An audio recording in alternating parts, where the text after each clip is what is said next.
Good evening. Good evening. Welcome to Finally I Choose Me, Yes. uh, along with our beautiful host, Latanya Hey, Gooden. hey, everybody. So, we're here tonight to have just a real conversation about grief, Mhm, especially during this time, during the holidays. mhm. How do we maneuver? How do we get through? Is so much happening, So and there's so much. many types of grief, and not just grief from a loss of a loved one. I mean, it's Mhm, a lot happening in our community that we're grieving. It's global grief. mhm, It's trauma. Just so much is happening, and mhm. so how do we? Uh, Take a look at this and not allow it to impact us so that we are living a quality life day to day. Yes. And so we're just going to go ahead and kick it about this topic. We know grief is experienced so differently depending on the Mhm. person, depending upon the loss. Yeah.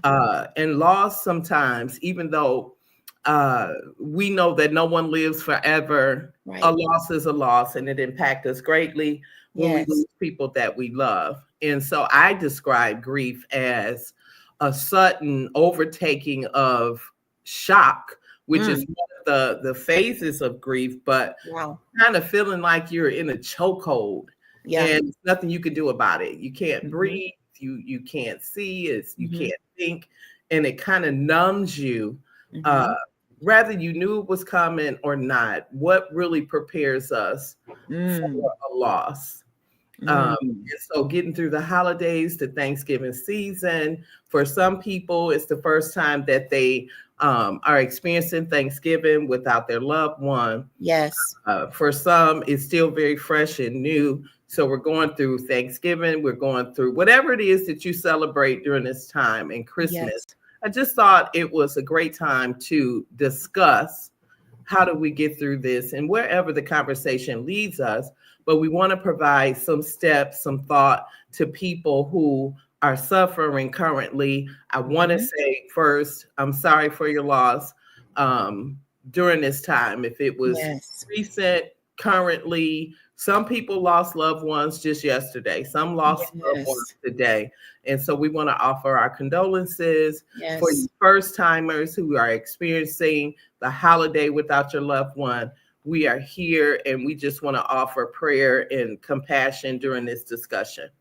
So, Absolutely. Miss Gooden just, wanted to come on in and Mhm. have this conversation. I have grieved greatly, great loss. Parents, Wow. aunties, grandparents, nephews. Um, and so I understand. But again, each person experiences grief differently. So our goal is just to bring some conversation to this. And then, of course, give you some tools, some ways to think of things as you move forward. So, Tanya, tell me what led you to be a part of this evening? Well, first of all, thank you, Dr. C, for allowing me to spend this time with you. Thank you for being a pivotal part of Critical Conversations Network. I appreciate you, your expertise. For those of you who may are tuning in for the first time, Dr. C is a transformation coach, licensed clinical social worker.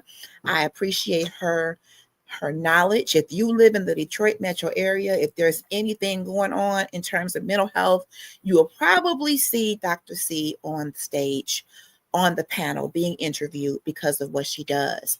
But what led me here, this holiday sits differently because when I think of grief, it's not just for someone that's gone. I am divorced. This is my second year being divorced.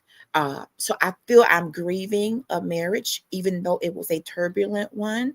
I am grieving because I am no longer that person's wife. I am no longer in that capacity. Also, I've experienced some turbulence in my family in terms of our connection as a whole. Um, as you may know, and as many have talked about even on social media, there seems to be some type of attack that is going on in families. They're being broken apart by past trauma. Maybe there are some things that no one talked about, but then when someone does talk about it, you become the black sheep. Why would you bring that up? Why would you talk about that? Why would you want to? It's been 40 years. You should be over that. You should be beyond. Move on. Get a grip.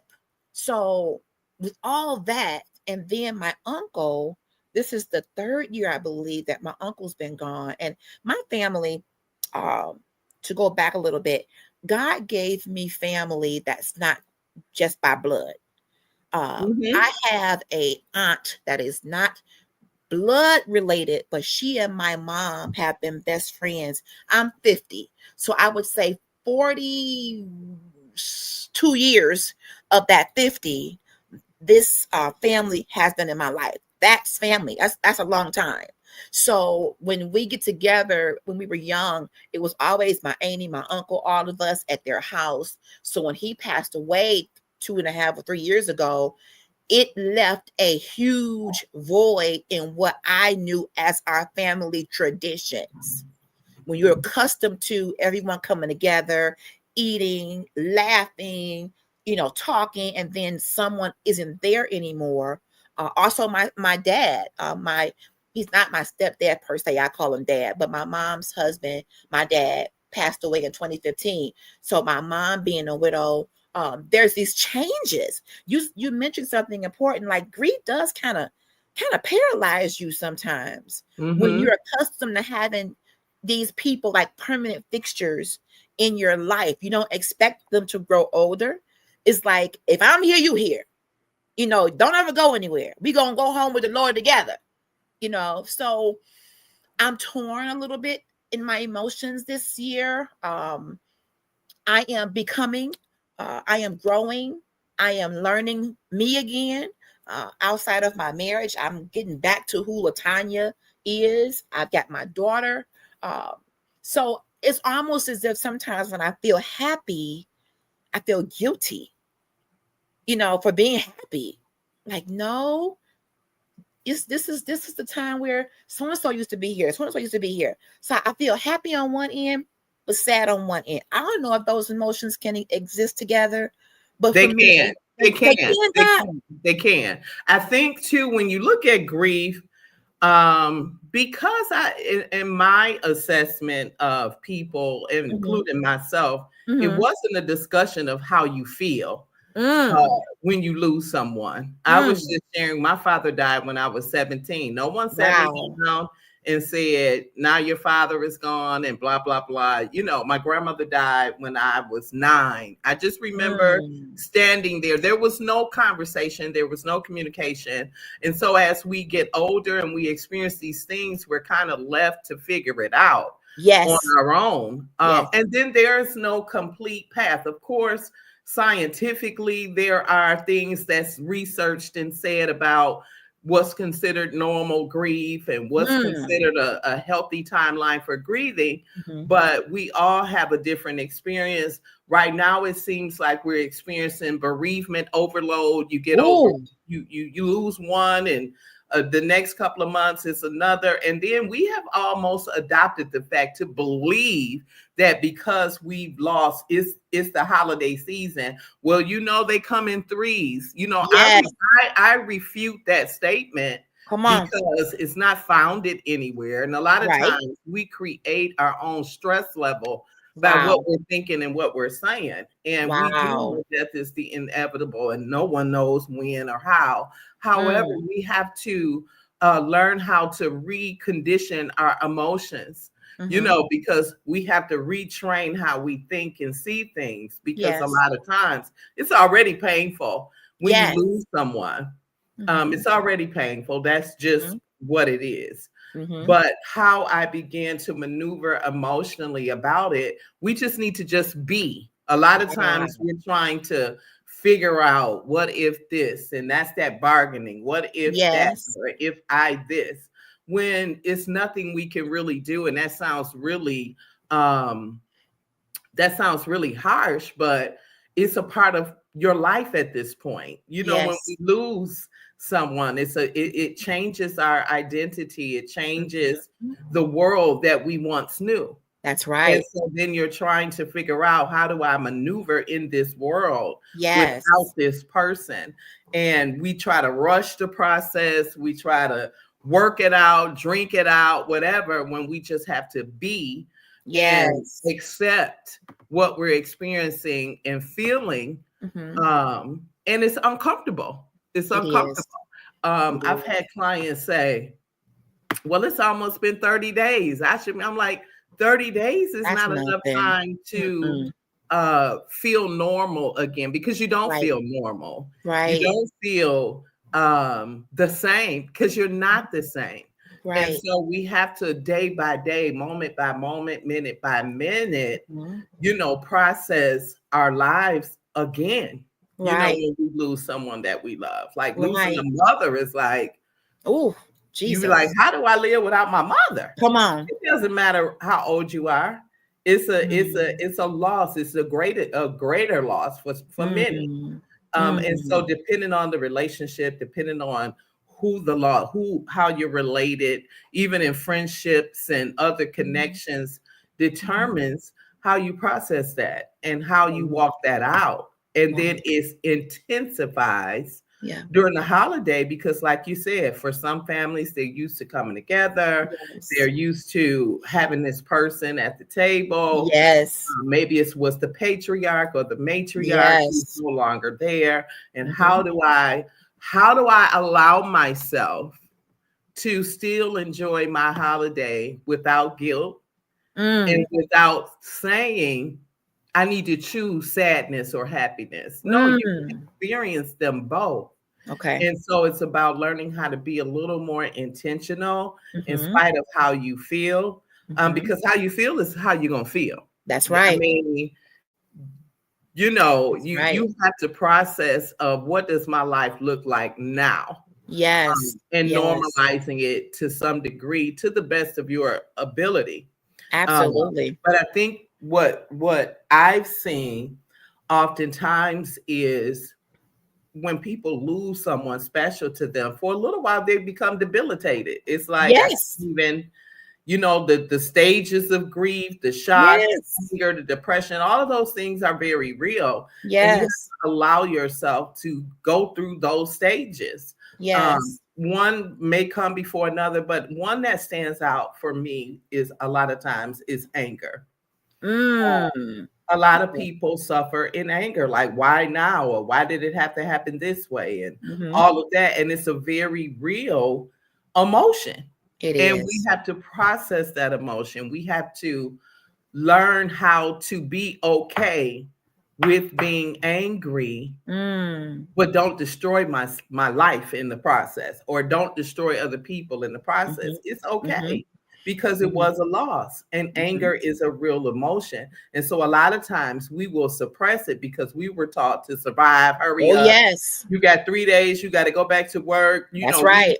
the weakness, the lay up, and be immobilized. But Yes. I'm grieving, and that means, again, something different for everyone. And so what does Absolutely. it mean to you? Like, what does Mm. it mean to you? Defining Yes. grief for yourself. Mhm. And what is it that I'm currently experiencing, especially now? Well, of course, Mhm. sadness. Yeah. Last year my Yeah. mother was here, this year she's not. So that's a Yes. great loss. So Great that's loss. sadness. But even in experiencing sadness, Mhm. if you have children, or if you have a spouse, or if you have other people, you have to learn how to become a little intentional about getting in the space of still celebrating in honor of the loved Mm. one, I in love that. of the legacy. What does the legacy look like? Now, hear me. I'm not saying the emotional part is not going to be there, because it is. My Yeah. mother's been deceased 20 years. And yes, Wow. I thought about her yet on Thanksgiving, Yeah. because my last holiday with her was Thanksgiving. And so you Yeah. have to, like, we have Princess says she had to reinvent herself. And that's That's so my mom. Hi, mom. that's so important. And what does that mean? Like, what do I need to do? Do I Mhm. start a foundation? Do I, Mhm. talk about the loss? in forums. What can I create out of this pain? Yes. Yes. And We have it's a a couple very comments. Hi, Zeta. Thank you for joining everybody. This is good. Thank you, Mama. Thank you all. Now, my sister Zeta is in the comments, and we've talked about grief as well. And she said something really important. I want to talk about this right here. Mhm. There's no normal grief, and there's no expiration date. Because sometimes, have you found that people will try to kind of box you in? Like, you need to be beyond that. Now, come on up out of there. Yeah. Is there a good grief? There is a good grief. The normal, when you say there's no normal grief, let me tell you what's abnormal. Okay. What is abnormal is when it becomes when your mental and emotional health is impacted where you're no longer functioning. Yeah. Yeah. I'm not talking about having a day where you cry or you're feeling sad. I'm talking about a day where you might think about killing yourself. I'm talking about where you can't work anymore because you can't contain yourself. I'm not talking about in the initial phases of it, but over time, if you can't work, over time, if you're isolating, over time, if you're not eating, over time, or either you are angry and disruptive, when it starts to destroy you, that's not normal. Ooh-wee. It can destroy you. It can, because it's hard to maneuver through what you call your initial bereavement, your initial mourning. And the mourning has 4 or 5 other tasks connected to it. So you're going through several phases, but we don't talk about it. We don't educate ourselves about it. All we know is we in pain. Okay. For instance, I had a mom, and bless her heart, her son passed away. And I really thought about her the other day. He was 4. He had illnesses.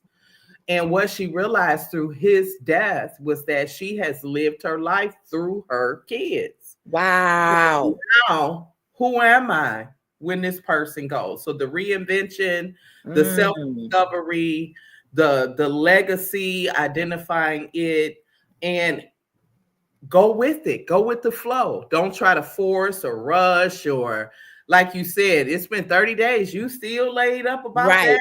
You know, and learning how not to allow people to derail your process. My goodness. My God. Because they will. Even believers, where's your faith?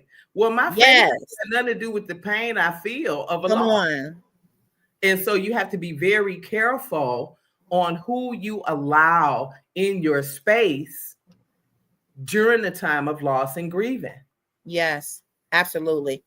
But why do we do that? Why do we spookify things? It's got to be your faith isn't intact, or you got to be doing something wrong. Why do we equate real emotions with the devil? That's the devil. I honestly think, and this is my own assessment, I haven't read it. I think some have been in church for so long that they just churchified. If I can call it that. Yes, you can. Haven't allowed themselves to process their own lives, their own thoughts, their own emotions. That religious spirit, mama, that's what it's called. They try to hurry up. And because church is the place where you can appear to be okay when you're not.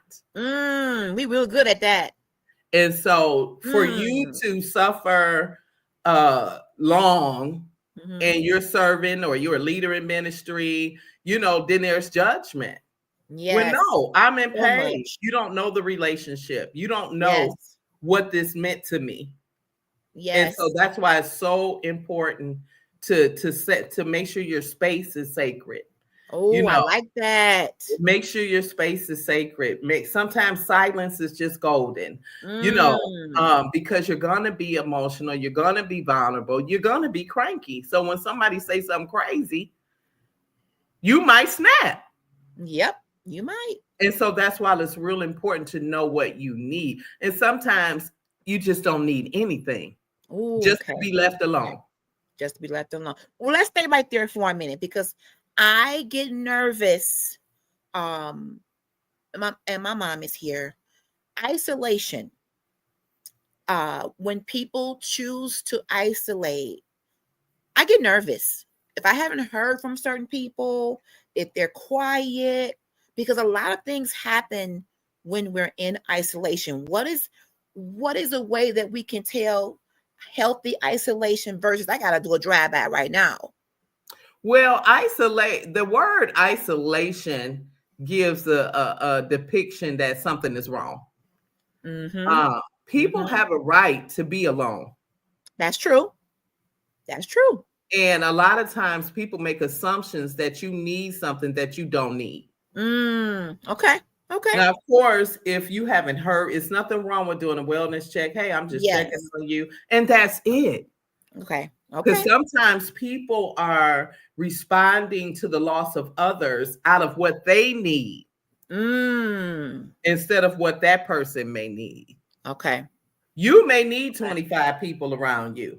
Okay.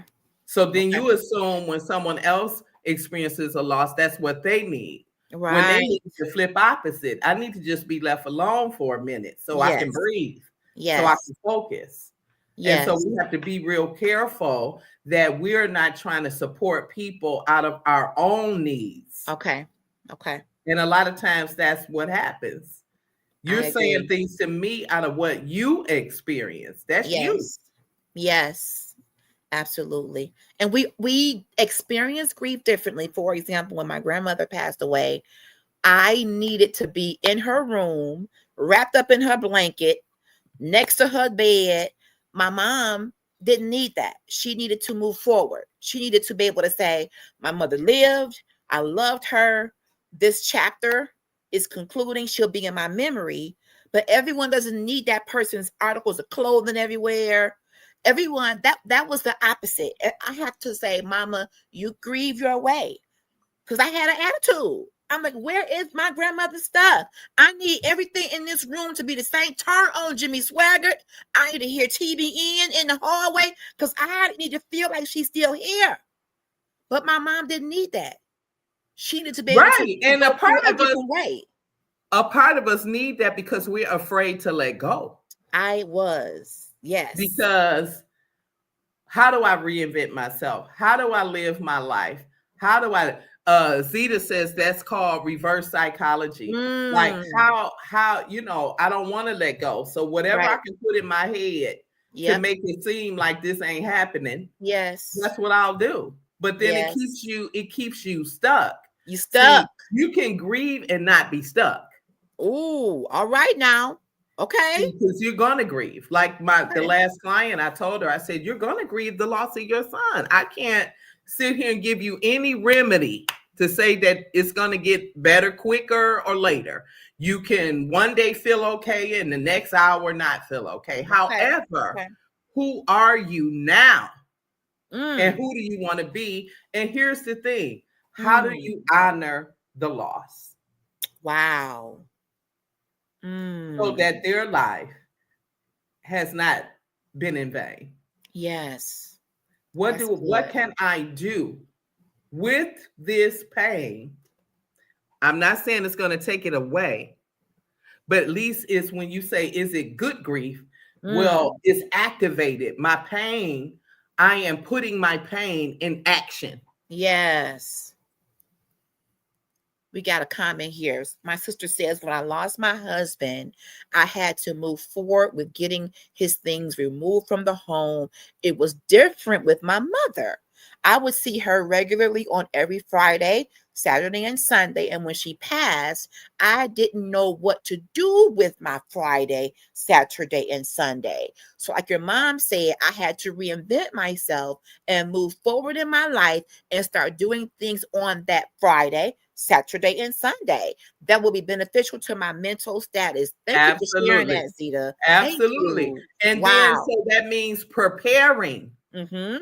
Now, of course, when you initial loss, you don't know what to do, but you can decide, okay, what can I do to not to replace, but to refill the space. Wow. You know what I mean? Because who replaces your mother? No one. So one of the things I would do, I would buy another mother something for Mother's Day. Oh, It that wasn't is my mother, beautiful. but let me buy. I need to participate in this.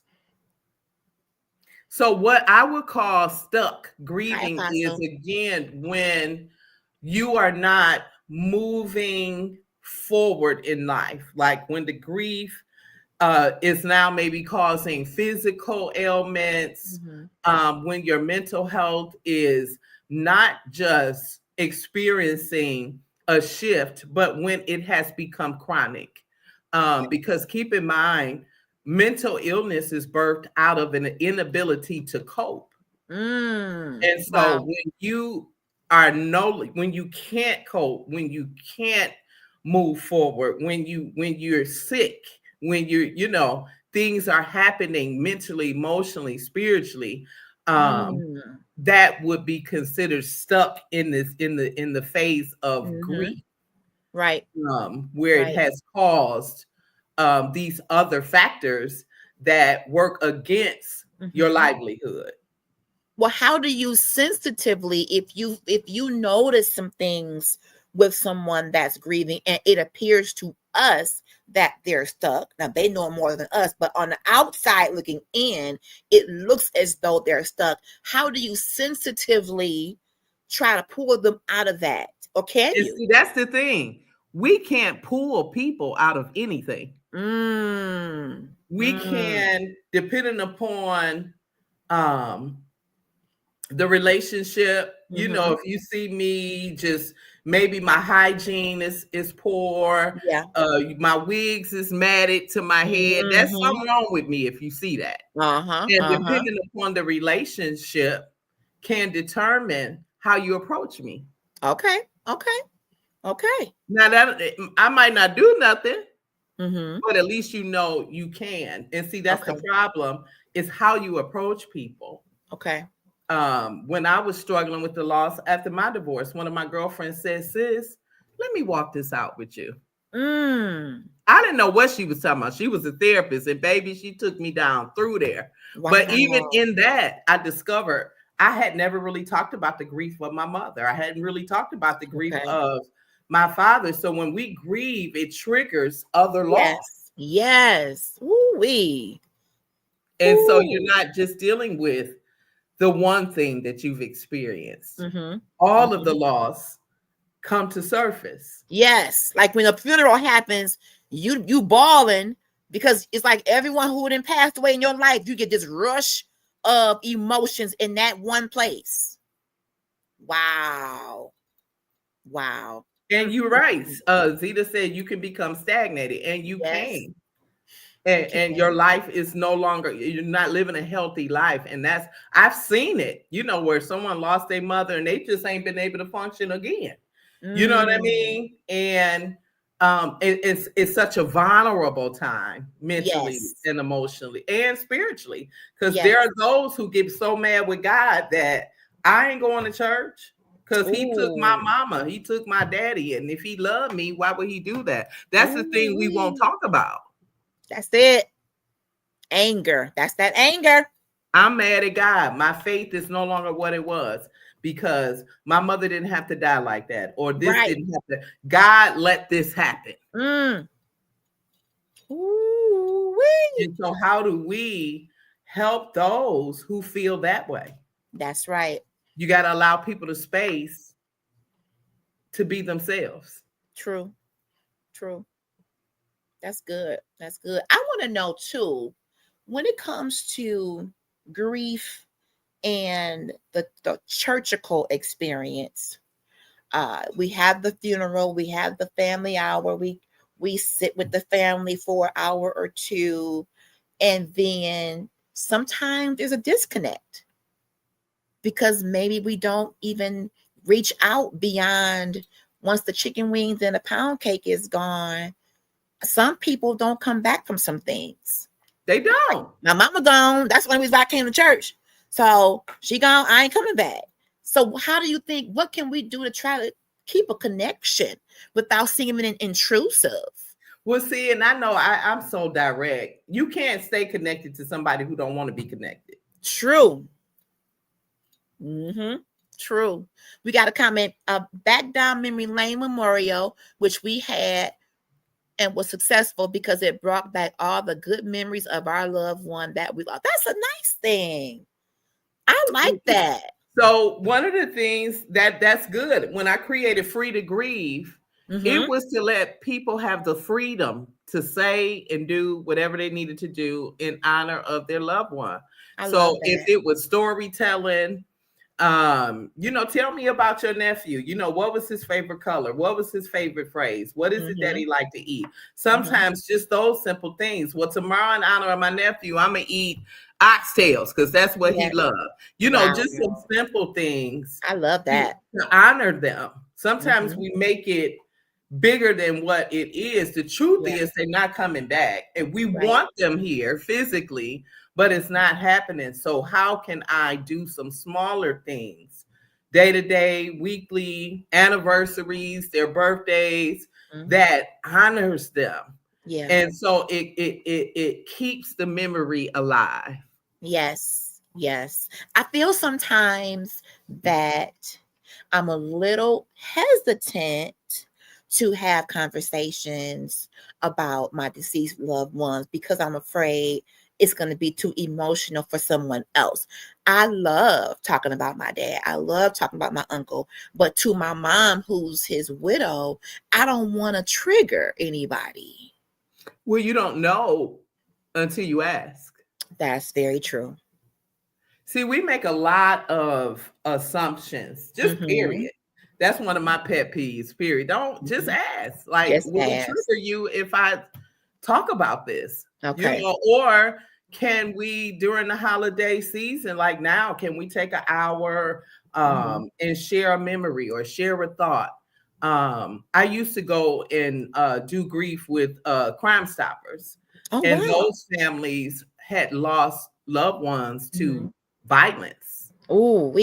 So it's nothing that's different than my 90-year-old grandmother died. Very different. Loss, but when somebody takes the life of your loved one, that creates a different dynamic. Right, it does. And it's nothing you can say to change that thought.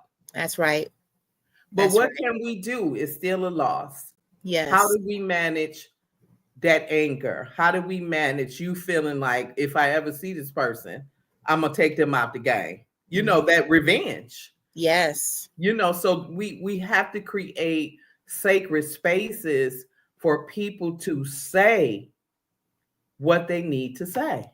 That's good. Thank you, Zita. I can definitely say that. Is it okay to speak about that? And my mom said that the bereavement group she works with allows people to bring a picture of their loved one. I've seen people, for example, I work in healthcare. And when you are checking a patient in, we verify some key identifiers to make sure we got the right person, right chart. We verify who their emergency contacts are. So I said something like, we have your grandmother as your contact. The man broke down. Yeah. I had no idea grandmother had passed 24 hours ago. I felt horrible. He was like, I don't even know if I can do the appointment today. It just took him out. Woo! He says, that's your fault. That's your fault, ma'am. It just hit me that my grandmother was my major emergency person on everything. And I'm going to have to take her out of there and put somebody else in. And you just made it real. So now what I do, I say, who should we have as your emergency contact? Who should we? I'm not mentioning nobody no more. Yeah, but you didn't know. But you didn't know. And so, I mean, it's hard to. I remember I had a kid when I worked in residential, and he was getting out, and he was so excited to get out so he could show his grandmother he had changed. Baby, that grandmama died while he was in that program, and we had to tell him that. I began to cry over my grandmama. I'm 30-something. My grandmother died when I was 9. And so we don't know. We don't know. We don't know. That's right. And sometimes, you don't know what to say. So say nothing. Okay. Okay. Because sometimes saying the wrong thing is the worst. Church folk bad at that. Yeah. So Ooh. sometimes it's a gesture or, hey, I'm sorry for your loss. Yes. That's it. Because when you say it's something you need, I need my mama back. Come No, on. it ain't nothing I need. Come on. So if it's something you're going to do, just do it. Just do it. That's good.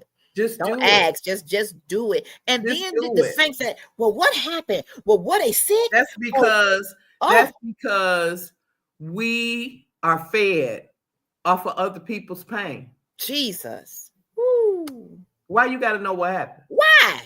Do you need to know? But that's the culture. That's the culture. And That's we the have culture. to be careful Yep, that's of the that.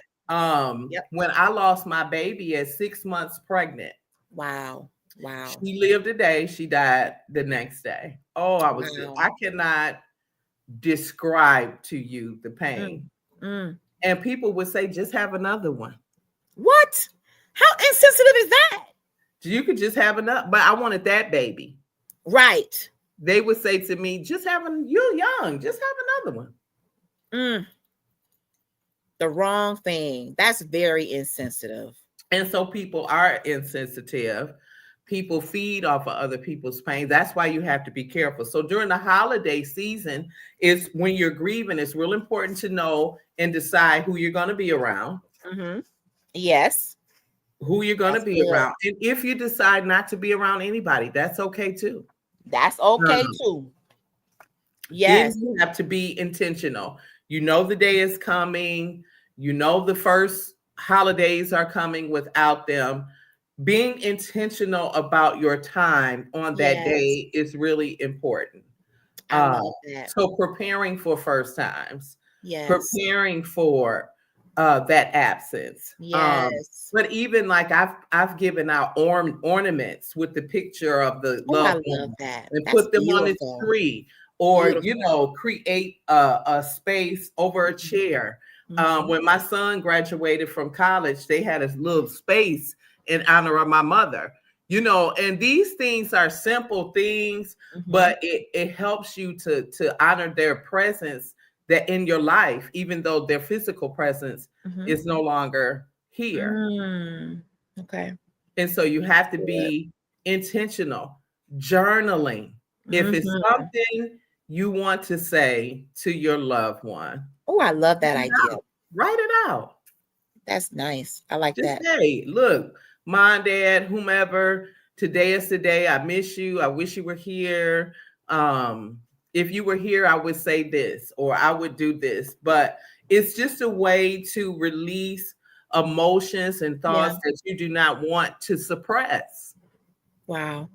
I want to read Zita's comment. Sometimes the family or the people that are grieving don't need rebuttals. Sometimes they just need your presence. That's it. Someone just to listen to the pain that they're enduring in that moment. And Mama says, be intentional. I love that. You must, because it'll catch you off guard. Whew. Listen, I was doing the rowing exercise. So they had a Friday where they, it's called Restore. Okay. And at the end of that class, they played the song that was played at my mother's funeral. After I just got finished, like, I did this, I finished this, I touched my heart. I'm like, is that song? And you know what I did? I just let the tears come. Wow. That was this year. My mother died in 2005. Wow. Okay? So I just let the tears come. Sometimes you just got to let them come. Yes. Tears, don't be afraid of your tears. Yes. Because, we always got to be strong and well put. That's not strength. I thought it was. When my dad died, I refused to cry. I wanted to be strong for my mom. And I remember you telling me that you can't do it. Let's talk about that. Let's talk about it, Dr. C. Where did we get the notion that we could be strong for other people?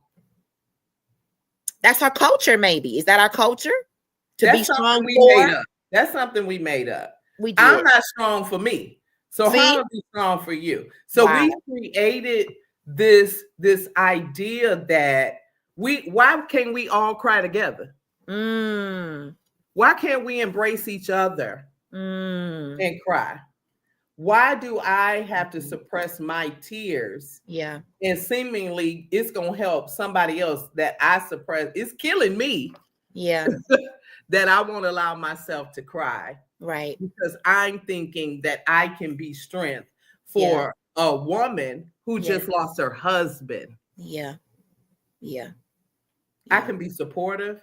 I can pray. I can cook for you. Right. There are things I can do, but I can't be strong for you. And I didn't want to leave her by herself. I brought all my clothes over there. My mama said, "You do know you can go home, right?" I'm like, I ain't asked you to come over here and stay. We again assume we know what a person needs. I was watching an interview with Malcolm Jamal Warner's mother. And I was so that's good, Z. She was like, he lived. She was like, my girlfriend came over and stayed 2 weeks. I was ready for them to go. She was like, he lived, and I have work to do in honor of him. That's so good. She said, whatever we needed to iron out as mother and son, whatever conversations we needed to have, we had them. Praise God. So a lot of this grief be regret. For some. Wow. Because I ain't talked to you in 6 months because I had an attitude, and now you gone. That's deep. Regret. Biblically, it tells us each day as if it's our last. That's right. That's right. That's right. Because I don't want to live in regret. And when my dad passed away, and I stood over him, I'm like, I hope you knew I loved you. I don't know if I said it enough in the last, 40 years, but it made me think I need to say I love you more to people. You may assume that they know, but it's good to say. It's good, but it's not even just good to say, it's good to show. Show it, yes. To demonstrate love. Yes. Zita says the Bible says when one of us hurt, we all should hurt. When one of us cry, we all should cry, because we all belong to the Most High, and we're interdependent. True. And if we begin to unify again, we can cry together, we can laugh together. And just because I'm laughing don't mean I'm not grieving. Oh, wow. Okay. Joy and pain. That's what the maids say. It's like sunshine and the rain. That's sunshine and rain. That's real.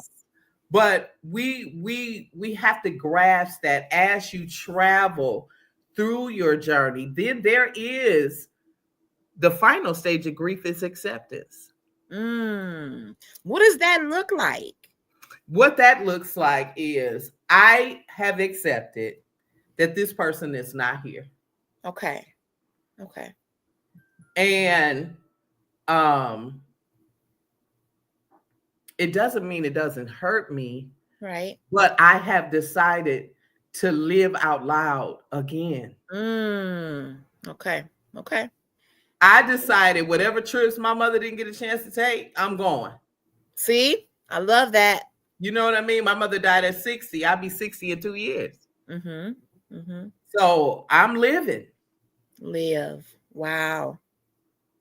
That's good. We still have a right to live. Wow. Even though we suffer when even though we suffer, we still have a right to live. And some people isn't there something called survivor's guilt? There is. So it depends again on the death. My son was in a car accident his first year of college, got out the front seat, got in the back seat, and the guy in the front seat died in the car crash. Ooh, my Lord. So he thought it should have been him. Mm. And he suffered because Ma got out the seat. That he wouldn't be dead if it wasn't for me getting out the seat. Mm. Wow. So that's when things traumatic happen and one survive and another person don't. Mm-hmm. Mm-hmm. Then it's that survivor's guilt. Like, what was it about me that I lived and this person is gone? Mm-hmm. And you begin to question your fate Mm-hmm. as a result. Or that's like even during COVID. So many people died. Yes. Some did not and had COVID and lived. Some had COVID and died. So it was like, oh my God, you know. And so it's learning how to turn survivor's guilt into gratitude. Mm. Mm. That's good. That's good. Let's talk about journaling for a minute. How do you feel that journaling helps in terms of grief? Because one thing, I used to journal a lot, but now at 50, for some reason, my attention span, how tired I am, I don't do it like I used to. I have journals everywhere, and I want to sit down and do it, but after a couple words, I'm falling asleep. But I want to be able to empty out. I do. How does that help people during this time? Well, it's a release. It's a release. I mean, it's no magic wand. It's no quick fix. It's just a release. It's just a way to release your thoughts and your emotions so that they're not bottled up on the inside.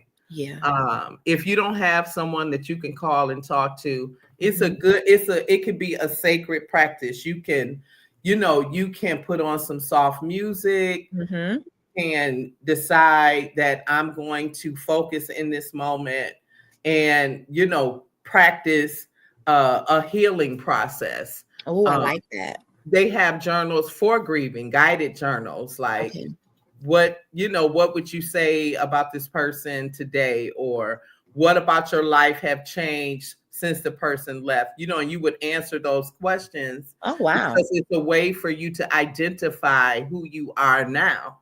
And sometimes you need help with that. I do. My mama says, Tanya, you were journaling at 5 years old. I was. I've been writing a long time. I want to get back to it because that was always my outlet. And I need to create that space, like you said, and make that time and get my candles. I love aromatherapy. Get a quiet moment and just, this is my moment before I go to bed. I don't want to take a lot of this into my sleep, into my subconscious. I really just want to just dump a lot of this out. When my dad passed away, I felt like I, as the oldest child, had to keep it together. I wanted to intercept all the calls from my mom. I did not want her to have to deal with nothing because she lost her parents in 98, 6 months apart. Now her husband is gone. So I felt like the oldest child has to step up and be the everything. But where did you get that from? I don't know where I got that from. I don't. I just figured that sometimes we put that's a great gesture. I'm not minimizing it, but sometimes we put ourselves in roles that we shouldn't. This is true. Not when I'm not churchy. I do believe I shout out to my pastor, Bishop Edgar Van. Yes, sir. Co-pastor, First Lady. We don't have to spiritualize everything, but when we are believers, where the power lies. And it's not in me. You know what I mean? Yes. It's not in me. Thank you, Mom. And so we have to be mindful of that. And some of us suffer emotionally as to why we believe that we have to jump in and fix stuff. We're not fixers. We're not. And I do the same thing in my corporate life. Yeah. I find myself, the email goes out to the whole team, but I'm the one, I got it. I need to stop that because it wears you down. You don't give yourself time to breathe on nothing. And you have to ask yourself, why do I do that? Why do I? What has led me to always be the one to jump in? Wow. Which is a different conversation than grief. Mm-hmm. Mm-hmm. And so with grief, because we only have a few more minutes, we know the stages again, anger, depression, and that's just what's mentioned. But I wanted for a moment speak about traumatic grief disorder. Okay. And that's when someone dies from a traumatic death and the symptoms begin to overtake you, the grieving process, the trauma of the event, where you move from just having isolated incidents of grief to chronic incidents of whatever, losing weight, like I mentioned, depression, that's severe, because mental illness you can have one episode and get a diagnosis, but if you look up and it's been 90 days and you ain't got out the bed,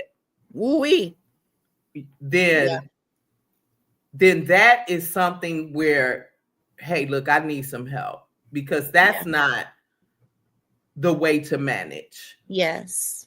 It's no judgment, but that's not the way to manage. And so that's when help is needed. And the thing is, we have to begin to make grief not just like an isolated incident, but make it a part of our ministries on a regular basis. Yes.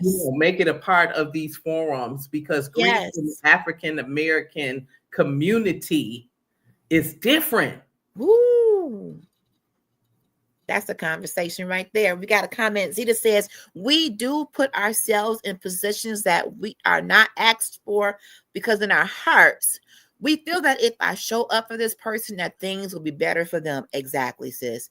That's in our mind. That's what we want to do. Instead of asking the person, would you like for me to stay with you? Is there anything that you need from me in this moment? We put our emotions on people when it's not even called for or needed, because we feel a certain kind of way. That's very well put. Very well put, sister. Very well put. And then as you prepare for the holidays, what did you learn from that person? A lot of times for some, if they were not these successful, profile people, that, it's nothing that they brought to the table. Well, what did what did you learn from your son, when he was here? What did you learn from your mom? What did you learn that you can utilize that now? Yes. Like my father would, and I didn't know it until after he died, because my dad was an alcoholic. So it was hard to listen to him at night. But he would always tell me, Crystal, Chrissy, he would call me Cristal. He's like, your name ain't Crystal, it's Cristal. The way it's spelled. Yes. He would say, you are not average. Period. Don't ever accept average. Well, I didn't know why he was telling me that. I didn't know he was going to die when I was 17. Wow.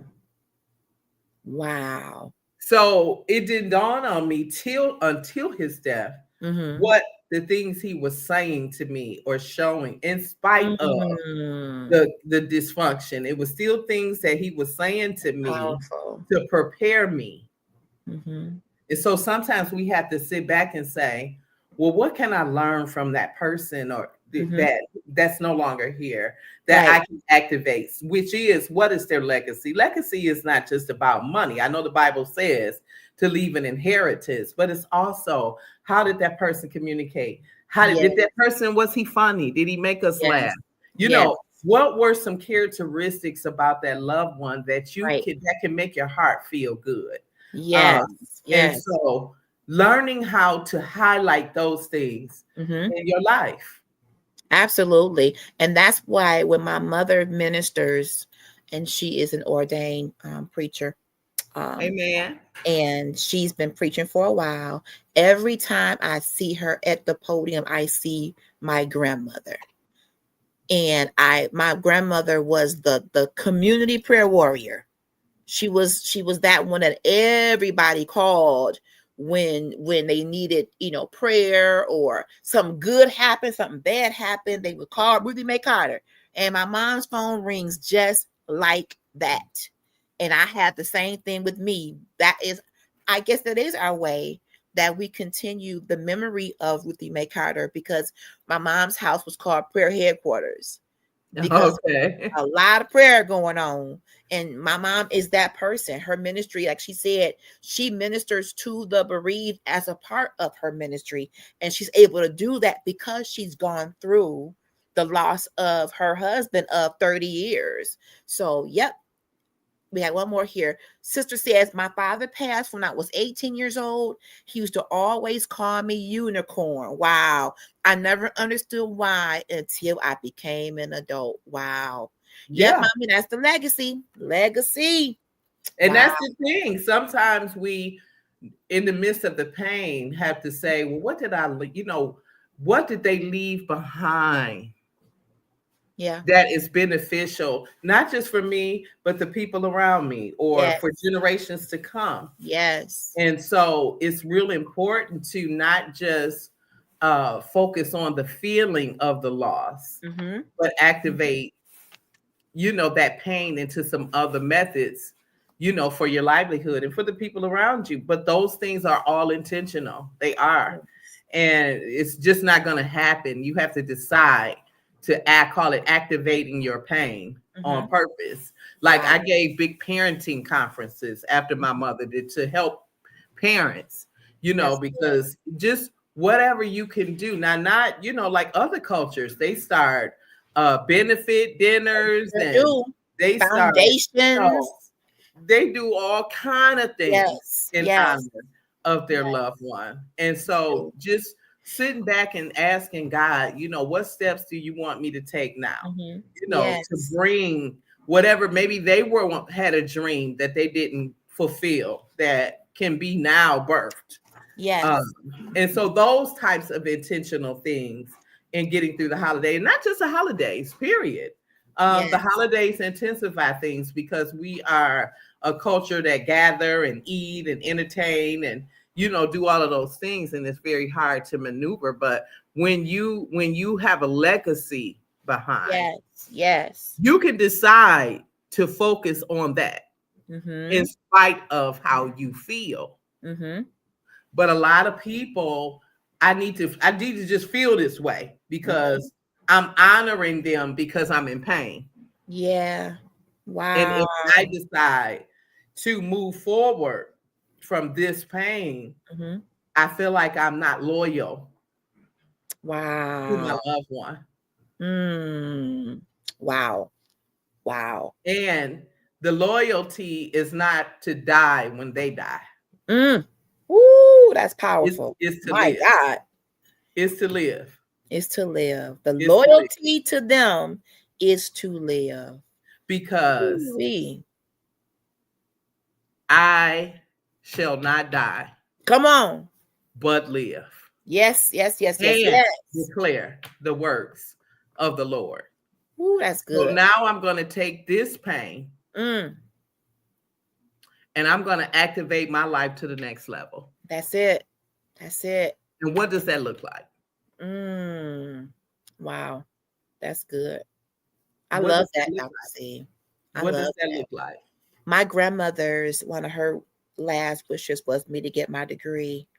I'm going to get my degree. I'm going to walk across that stage. Just get it. I'm going to get it. Just decide. I'm going to get my degree by such and such a time and get it. Yes. I'm going to do that.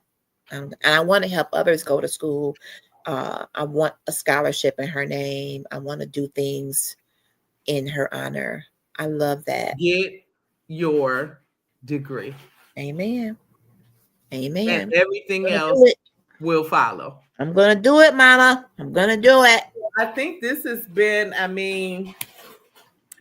great conversation. Oh, yes. There is no one way for it, a specific method for everyone. These were just some things that is recommended that people can do through the holidays. Mhm. But live. I But love live. that. Before we go, Dr. C, how can people reach you if they're interested in doing so? I'm going to give my website, Okay. which is clestrategicsolutions.com. Okay. My email, clestrategicsolutions@gmail.com. My Instagram is look, I can't even think of the name. It's Dr. Crystal Eason is the Instagram. Okay. And my contact number, 313-784-4795. This has been really helpful, Dr. C. Thank you for letting me tag along with you Of today. course, I always. enjoyed this. And thank you to everybody in the chat. Will you Thank share you this? for your comments. Thank you.